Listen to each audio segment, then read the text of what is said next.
Audio Jungle.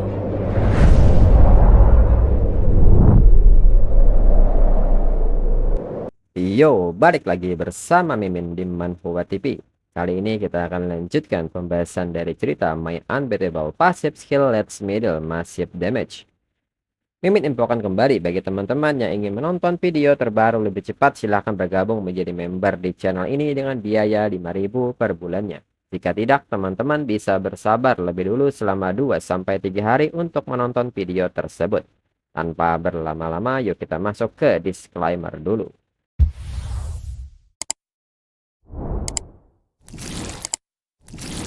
Disclaimer, silahkan abaikan hal ini jika kalian sudah mengerti. Ini peringatan mengenai konten di channel ini. Video ini berisi alur cerita komik yang mempermudah bagi teman-teman untuk mengetahui isi ceritanya dan memahami alur ceritanya. Jika ada kesamaan tokoh tepat maupun isu yang sedang hangat, itu benar-benar tidak disengaja. Dan peringatan bagi teman-teman untuk tidak mencontoh atau meniru perkataan maupun perbuatan yang tidak baik yang ada di video ini. Karena cerita ini hanyalah fiktif belaka. Jika mengerti, yuk kita masuk ke ceritanya. Kian Mo tidak ingin terlalu memikirkan ini. Jika tentara musuh datang, seorang jenderal harus menghentikan mereka. Jika banjir datang, bumi harus membendungnya. Ini bisa dianggap sebagai kesempatan besar, dirinya tidak bisa melewatkannya.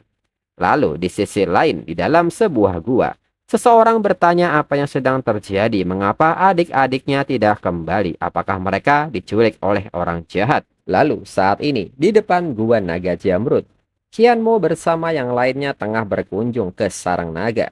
Gu Qian menyebut bahwa Qian Mo benar-benar pembuat onar. Guild mereka baru didirikan beberapa hari dan Qian Mo telah memprovokasi pemuda naga. Huang Tian pun menyebut bahwa seorang pemuda naga peringkat ultra mungkin sekuat kebangkitan keempat. Huang Tian khawatir mereka harus memobilisasi seluruh guild kali ini. Zhao Xiwei mengatakan, menjadi prajurit naga itu luar biasa, tapi pemuda naga mungkin benar-benar akan mengakhiri hidup mereka. Tian Mo menyebut untuk kekuatan tempur utama dalam pertempuran ini, dirinya berencana untuk memberi mereka masing-masing naga Jamrud sebagai hadiah. Mendengar hal ini, Gu Qian menyebut dirinya sebagai petarung nomor 1 dan manajer guild. Dirinya tidak akan mengabaikan tanggung jawabnya. Zhao Xiwei pun mengatakan bahwa dirinya bersedia mengabdi kepada Qian Mo.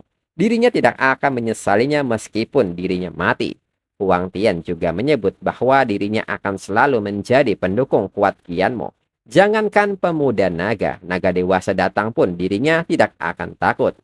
Qian Mo mengerti dan segera mengajak mereka untuk kembali dan mempersiapkan pertempuran. Lalu kini di markas Everlasting Fake, Qian Mo bertanya kepada Du Shui mengenai proses penempaan balistanya. Du Shui menyebut bahwa saat ini mereka memiliki sekitar 100 orang yang bekerja di sini. Mereka akan segera memiliki hampir 5.000 amunisi. Qian Mo menyebut bahwa itu kemajuan yang bagus.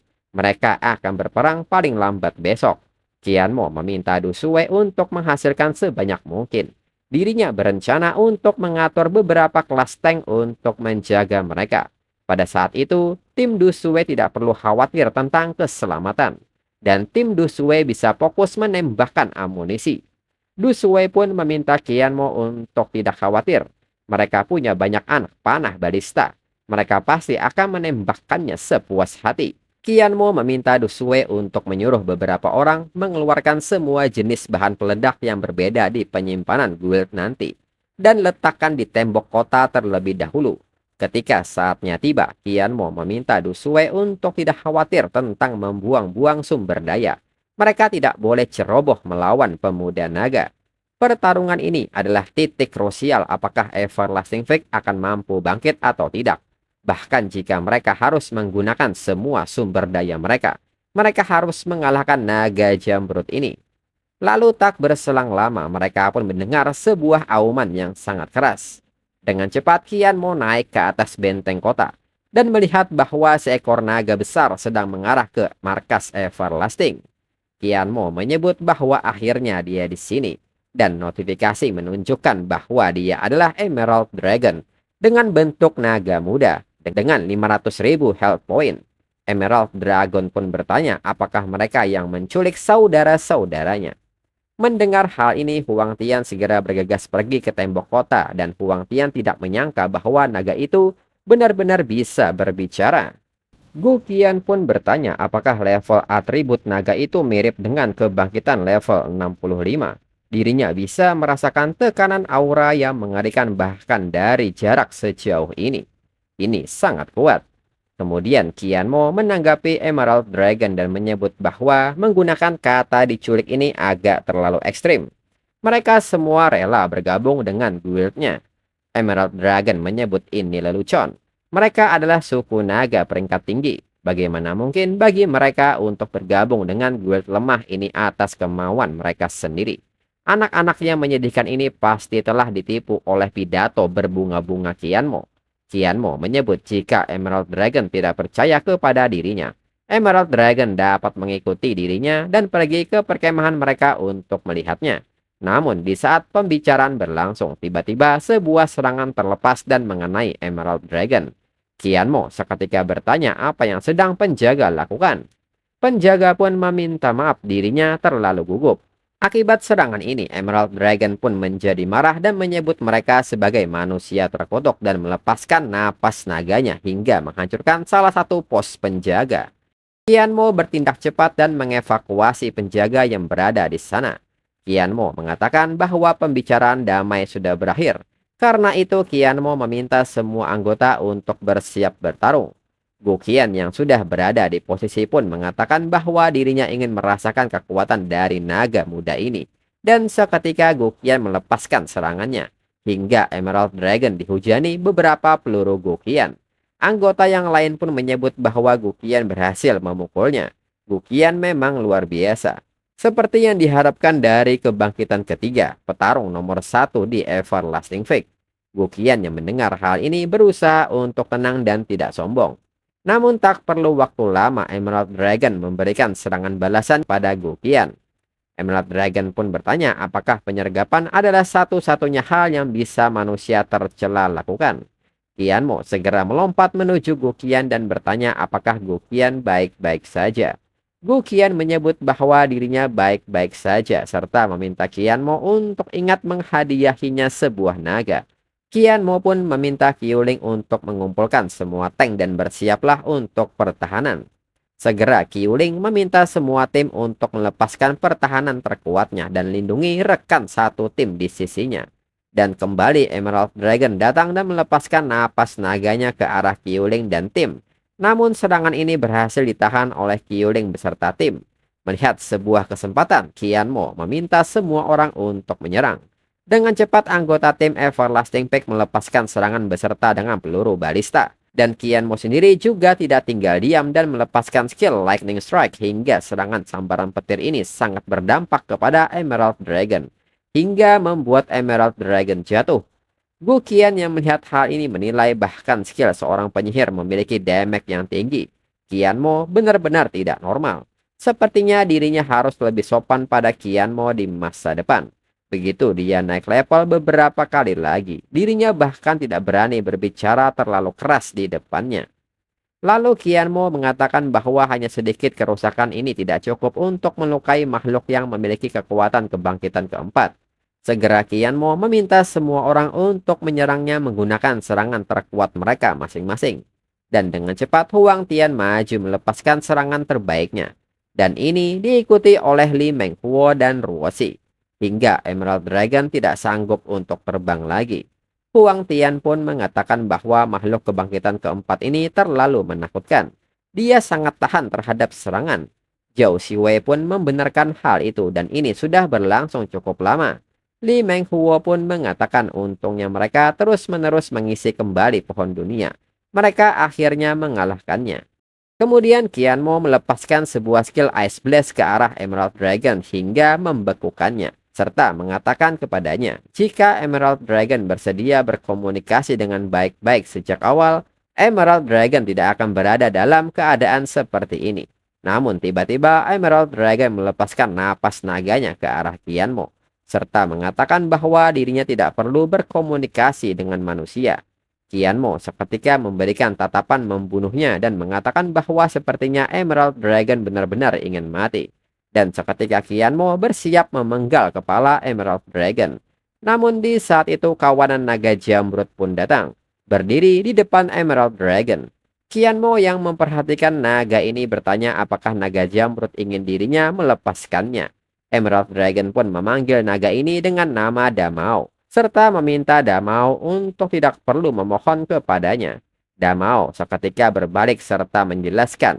Emerald Dragon pun sangat kaget Damao memanggil Qianmo dengan sebutan ketua guild. Emerald Dragon juga kaget karena ternyata Damao beserta yang lainnya tidak diculik dan dipenjarakan oleh mereka. Qianmo pun mengerti dan mendekat ke Damao serta mengatakan bahwa dia adalah saudara perempuan Damao. Qianmo pun meminta Damao untuk tidak khawatir. Dirinya hanya menakutinya saja. Dirinya tidak akan mempersulitnya. Setelahnya, anggota guild yang lain pun kini sedang membersihkan puing-puing bekas pertarungan. Emerald Dragon pun mengatakan bahwa Qianmo tidak dapat menyalahkan dirinya. Mereka tidak menjelaskan dengan jelas. Itu semua karena manusia pada umumnya terlalu licik. Qianmo bertanya soal dirinya yang tidak menjelaskannya dengan jelas. Dirinya sudah bilang bahwa mereka harus bicara di awal. Emerald Dragon pun mengatakan bahwa dirinya tidak peduli. Merekalah yang menyerang lebih dulu. Qianmo pun kesal mendengar hal ini. Emerald Dragon yang baru saja bertarung sengit dengan mereka adalah seorang gadis dan dia cukup imut. Gu Qian menyebut bahwa naga adalah makhluk yang sangat cerdas. Begitu mereka mencapai level tertentu, mereka memiliki kemampuan untuk mengubah wujudnya. Tapi sosok gadis naga ini memang cukup unik. Ruoshi dengan muka cemburunya menyebut apa masalahnya. Dia juga baru saja menyerang mereka. Jika itu terserah dirinya akan mengusir mereka dari Gloomy Forest. Zhou Siwei pun bertanya mengapa ada bau cuka yang menyengat alias ada yang cemburu. Kemudian Qianmo mengatakan tidak peduli apapun, mereka menerima saudari-saudari Emerald Dragon dengan baik. Emerald Dragon tidak hanya tidak berterima kasih, Emerald Dragon bahkan menghancurkan kota mereka dan melukai rakyat mereka. Bagaimana rencana Emerald Dragon untuk menyelesaikan masalah ini? Emerald Dragon pun seketika bertanya apa yang Qianmo inginkan. Qianmo pun menyebut karena Emerald Dragon mengakui bahwa Emerald Dragon yang menyebabkan kerusakan, maka Emerald Dragon boleh bekerja untuk dirinya. Emerald Dragon pun menanggapi keinginan Qianmo yang ingin dirinya bekerja untuk manusia. Emerald Dragon pun menyebut itu tidak mungkin. Qianmo bertanya, bukankah sulit bagi Emerald Dragon untuk membesarkan semua adiknya? Jika tidak, mereka tidak akan berani memasuki wilayah manusia untuk mencari makanan. Jika Emerald Dragon bergabung dengan guild mereka, jaminlah bahwa baik itu makanan atau asal-usul kehidupan, mereka akan menyediakannya tanpa batas. Mendengar hal ini, Emerald Dragon pun bertanya apakah Qianmo berkata jujur. Qianmo mengatakan bahwa Emerald Dragon saat ini adalah tawanannya. Apakah dirinya perlu berbohong kepada Emerald Dragon? Di sisi lain, Zhou Siwei pun sangat sedih mendengar Qianmo mengatakan bahwa para naga itu bisa makan dan minum gratis. Sementara dirinya harus bekerja dan melunasi hutangnya. Qiuling pun mengatakan bahwa itu juga berlaku untuk dirinya. Lalu Emerald Dragon pun mengerti karena ada makanan dirinya dengan berat hati akan setuju dengan tawaran ini. Bersamaan dengan keputusan Emerald Dragon, notifikasi pun muncul dan mengucapkan selamat atas keberhasilan menjinakkan Emerald Dragon. Emerald Dragon adalah hewan peliharaan peringkat SS dengan kualitas tertinggi. Sebagai tunggangan terbang, meningkatkan kecepatan gerakan hingga 500%. Sebagai unit tempur, dia dapat mendukung pemiliknya dalam pertempuran. Kemudian Qianmo mengatakan bahwa Emerald Dragon sepertinya tidak punya nama. Dengan ini, karena Emerald Dragon diselimuti warna hijau, maka mulai sekarang nama Emerald Dragon adalah King Dai. Mendengar hal ini, Emerald Dragon menyebut bahwa nama ini tidak terlalu buruk dan dirinya menyukainya. King Dai pun seketika meminta Qianmo untuk membawanya melihat tempat tinggalnya. Lalu Gu Qian pun menghampiri Qianmo dan mengatakan bahwa Qianmo benar-benar mampu, berani menerima gadis naga. Dirinya tidak pernah mengagumi siapapun dalam hidupnya kecuali Qianmo. Qianmo seketika bertanya apakah Gu Qian baik-baik saja. Serta Qianmo mengucapkan terima kasih atas kerja keras Gu Qian tadi. Gu Qian pun menyebut bahwa dirinya baik-baik saja. hanya beberapa luka dangkal. Dirinya akan baik-baik saja setelah beristirahat beberapa hari. Namun saat Gu Qian menepuk dadanya, Gu Qian seketika batuk kesakitan. Di saat itu Gu Qian masih sempat mengingatkan Qian Mo untuk menepati janjinya dan memberinya naga nanti. Qian Mo pun meminta Gu Qian untuk berhenti membual dan beristirahatlah dengan cukup. Dirinya akan membuat obat dengan tetua Qin Yonchang nanti untuk membantu Gu Qian. Dalam pikiran Qian Mo, sepertinya dirinya harus segera menyempurnakan sejumlah obat yang bagus. Jika tidak, begitu kejadian hari ini mulai menyebar, mungkin akan ada orang yang tidak bisa diam lagi. Ini saatnya untuk dirinya bergegas ke alkimia tingkat lanjut. Kemudian paginya Qian Mo menemui Qin Yonchang dan bertanya mengenai pendapat Qin Yonchang tentang resep-resep yang telah dirinya tingkatkan ini. Qin Yonchang pun kaget dan bertanya apakah ini benar-benar Qian Mo tingkatkan dalam satu malam. Qian Mo benar-benar berbakat. Dirinya sangat mengagumi Qian Mo. Qian Mo menyebut karena Qin Yonchang merasa tidak ada masalah dengan resep ini, Qian Mo mengajak Qin Yonchang untuk mempersiapkan bahan-bahannya. Mereka perlu segera menyempurnakannya selagi mereka punya waktu. Qin Yonchang pun kaget mendengar kata mereka. Qian Mo seketika mempertanyakan ekspresi Qin Yonchang. Itu adalah resep yang tidak dapat disempurnakan. Dirinya tidak memenuhi syarat untuk ikut serta dalam penyempurnaan. Qin Yonchang pun seketika mengatakan bahwa bukan itu maksudnya. Tapi ini adalah resep alkimia tingkat lanjut. Bagaimana Qian Mo akan menyempurnakannya sebagai alkimia tingkat menengah? Qian Mo mengatakan bahwa itu hanya kualifikasi alkemi tingkat lanjut. Dirinya bisa mendapatkannya dalam waktu paling lama 2 hari. Qian Mo segera memanggil King Dai untuk datang. Qian Mo meminta Qin Yonchang untuk mulai dengan mempersiapkan pekerjaan dan tunggu dirinya kembali. Qin Yonchang pun bertanya mengisi bar poin pengalaman alkimia menengah dalam 2 hari. Apakah Qian Mo abnormal atau dirinya yang ketinggalan zaman? Kemudian berpindah ke alkimia kamar dagang. Qian Mo pun kini sampai di tempat itu. Orang-orang yang melihat Qian Mo seketika kaget dan bertanya dari mana datangnya orang sekuat itu. Dan tunggangannya adalah naga. Lalu orang-orang pun menyebut bahwa Qian Mo baru level 39 tapi dia punya tunggangan berkualitas tinggi. Dia pasti dari keluarga kaya. Lalu seseorang pun bertanya kepada mereka apakah mereka tidak tahu siapa Qian Mo. Dia adalah ketua guild dari Everlasting Fake. Kemudian seorang manajer pun menyambut Qian Mo yang datang masuk ke dalam rumah dagang. Dan mengatakan bahwa mereka merasa terhormat dengan kehadiran Qian Mo yang membuat tempat tinggal mereka yang sederhana ini bersinar. Manajer ini pun ingin tahu apakah ada yang bisa dirinya bantu. Qian Mo meminta manajer memberinya ruang alkimia terbaik. Dirinya akan melatih keterampilan alkimianya. Serta Qian Mo meminta manajer membawakan buku keterampilan alkimia tingkat lanjut. Manajer pun mengerti dirinya akan pergi menyiapkan ruangan alkimia kualitas terbaik untuk Qian Mo sekarang. Manajer pun bertanya apakah Qian Mo butuh bahan juga.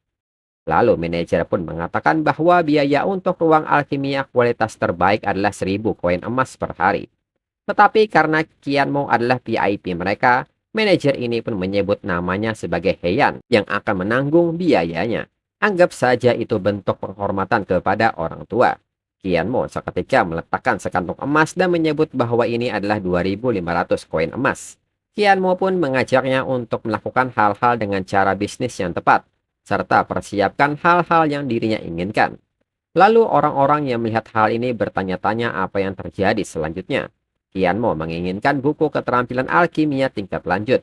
Apa yang ingin coba Qian Mo lakukan?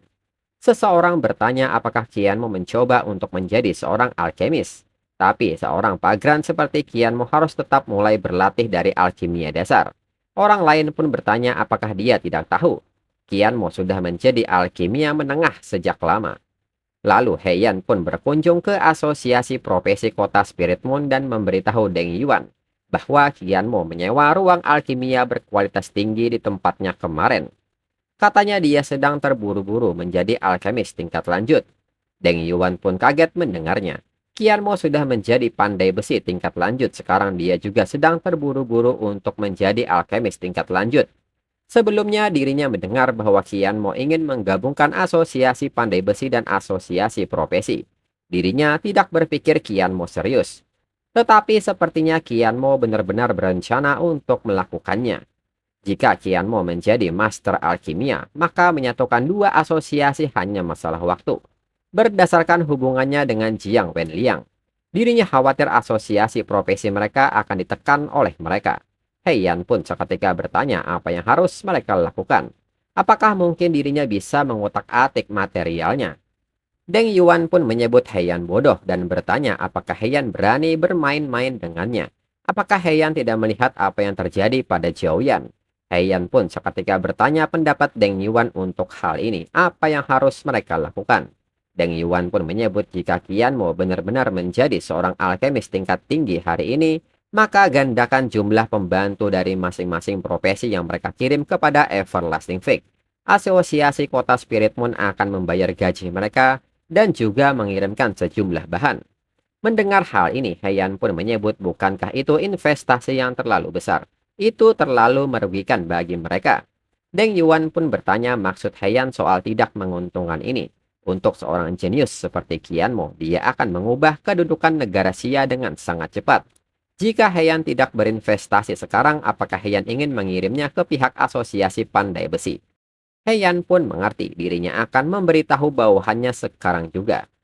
Lalu di saat Heian memberikan instruksi ke bawahannya, Heian pun menerima sebuah pesan lain yang mengagetkannya.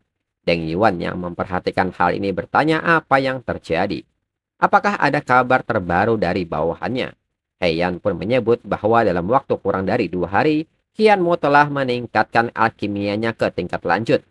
Mendengar hal ini, Deng Yuan pun bertanya apalagi yang Heian tunggu. Mereka harus datang lebih awal untuk memberikan hadiah mereka. Jangan biarkan asosiasi pandai besi mendahului mereka. Kemudian saat ini Qianmo mendapatkan sebuah notifikasi ucapan selamat atas promosi Qianmo ke alkemis tingkat lanjut dan memperoleh gelar Master Alkimia. Qianmo pun mengatakan meskipun dirinya menghabiskan waktu kurang dari 2 hari itu tanpa tidur dan istirahat, dirinya merasa sedikit lelah. Lalu saat ini di luar ruangan telah terjadi keributan di mana sekumpulan orang dari asosiasi pandai besi ada di asosiasi profesi. Lalu salah seorang dari asosiasi pandai besi menyebut bahwa dirinya dengar Qianmo ada di sini mencoba untuk naik ke tingkat alkemis tingkat lanjut. Mereka di sini untuk memberi selamat kepadanya. Lalu saat Qianmo keluar ruangan, Qianmo pun kaget dengan orang-orang yang sedang berkumpul. Heian mengucapkan selamat kepada Qianmo atas keberhasilannya. Deng Yuan secara khusus mengirim dirinya ke sini untuk memberikan hadiah. Lalu salah seorang pandai besi juga menyebut bahwa mereka juga memiliki hadiah dan mereka berencana untuk menyediakan lebih banyak bantuan ke Everlasting Fig. Asosiasi pandai besi berharap Qianmo dengan baik hati menerima mereka. Qianmo mengerti, Qianmo pun meminta bantuan kepada mereka untuk menyampaikan rasa terima kasihnya kepada presiden mereka masing-masing. Mereka bisa meninggalkan orang-orang di sini bersama dirinya, sedangkan untuk hadiah itu tidak diperlukan. Qianmo menyebut bahwa dirinya baru saja dipromosikan, jadi biarkan dirinya beristirahat lebih dulu. Kemudian kembali ke markas Everlasting Fig. Anggota Guild Everlasting Fig kaget Qianmo pergi selama 2 hari dan membawa banyak pembantu kembali bersamanya. Orang lain pergi ke kota untuk mendapatkan persediaan. Qianmo pergi ke kota untuk mendapatkan tenaga kerja. Dengan banyak orang yang membantu, tingkat produksi Everlasting Fig pasti akan mencapai ketinggian yang baru. Kemudian Du Shui pun bertanya bukankah Qianmo bilang sedang terburu-buru untuk menjadi alkemis tingkat lanjut. Mengapa Qianmo kembali begitu cepat dan membawa begitu banyak orang bersamanya? Qianmo menyebut bahwa dirinya sudah berhasil dipromosikan. Jadi dirinya kembali. Selain itu, ini adalah pembantu yang dikirim oleh asosiasi profesi dan asosiasi pandai besi.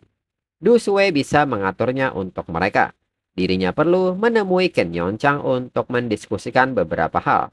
Du Shui pun hanya terdiam dengan ekspresi terkejutnya karena mendengar Qianmo berhasil dipromosikan hanya dalam waktu 2 hari. Lalu Qianmo pun memanggil Ken Yongchang dan mengatakan bahwa dirinya telah kembali serta bertanya apakah ada kemajuan. Ken Yongchang pun kaget dengan kedatangan Qianmo. Qianmo benar-benar kembali dalam waktu 2 hari dan sepertinya Qianmo gagal. Ken Yongchang pun menyebut itu tidak apa-apa. Penelitiannya tentang resep Qianmo hampir selesai. Qianmo pun bertanya siapa yang bilang dirinya gagal dan meminta Qin Yonchang untuk melihatnya lagi. Qin Yonchang pun seketika kaget dan bertanya apakah Qianmo benar-benar berhasil menjadi master alkimia tingkat lanjut dalam 2 hari. Apakah Qianmo monster? Qianmo pun meminta Qin Yonchang untuk menghentikan ini. Jangan membuat keributan tanpa alasan. Lalu Qianmo yang memperhatikan bahan-bahan pun menyebut ini lumayan. Qin Yonchang pasti sudah berusaha keras untuk bahan-bahan yang Qin Yonchang persiapkan. Sekarang dirinya sudah menjadi master alkimia tingkat lanjut. Mereka bisa mulai membuat rencana penyempurnaan. Qin Yonchang pun mengerti mampu membuat obat-obatan dengan seorang jenius seperti Qianmo adalah berkah baginya. Dirinya pasti akan melakukan yang terbaik untuk mendukung Qianmo. Dan proses pembuatan pun kini mulai berjalan hingga semalaman penuh. Dan pada akhirnya suara teriakan berhasil pun terdengar dari mulut Qin Yonchang. Orang-orang yang mendengar suara ini menyadari bahwa itu suara Qin Yonchang. Mereka pun bertanya-tanya ada apa dengan Qin Yonchang, apakah dia sudah gila. Seseorang menyebut bahwa dirinya mendengar bahwa selama periode ini Qin Yonchang telah memurnikan obat bersama dengan Qianmo. Berdasarkan suaranya, sepertinya mereka berhasil. Lalu saat ini notifikasi pun mengucapkan selamat atas keberhasilan dalam menyempurnakan ramuan pemulihan puncak dengan tingkatan epik. Saat ini memperoleh 20.000 poin pengalaman alkimia. Setelah menggunakan ramuan pemulihan puncak tingkat epik, meningkatkan kecepatan pemulihan cedera sebesar 500% selama 12 jam. Lalu Qin Yonchang mengatakan kepada Qianmo bahwa efek dari item ini benar-benar tidak normal. Qin Yonchang pun bertanya apakah mereka akan menyediakannya di luar guild mereka tanpa batas. Qianmo menyebut bahwa mereka pasti harus menetapkan batasan. Mereka akan merilis 10 botol di luar guild terlebih dahulu dan menjualnya melalui lelang. Dengan cara ini mereka dapat meningkatkan daya tarik guild mereka dan itu juga tidak akan menyebabkan terlalu banyak masalah bagi mereka pada saat yang bersamaan. Qin Yonchang pun merasa seperti dirinya telah menyentuh ambang batas peringkat sarjana setelah penyempurnaan ramuan puncak ini.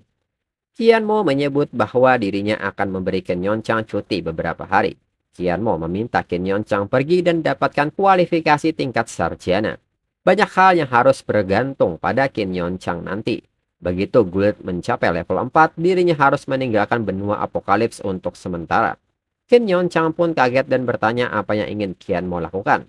Ini adalah kesempatan besar bagi mereka untuk berkembang dengan cepat.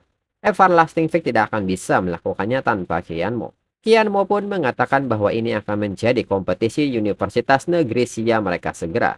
Sebagai anggota Universitas Oracle, dirinya tentu harus berpartisipasi dalam kompetisi tersebut. Qin Yonchang pun mengerti jika Qianmo menyebutkannya, dirinya akan lupa bahwa Qianmo akan lulus dari universitas tahun ini. Qianmo pun mengatakan bahwa dirinya seharusnya kembali ke sekolah lebih cepat, tapi dirinya sedang menunggu botol ramuan ini. Dengan ini, penyakit tersembunyi kepala sekolah Ling Xiao seharusnya tidak menjadi masalah lagi. Dan chapter berakhir.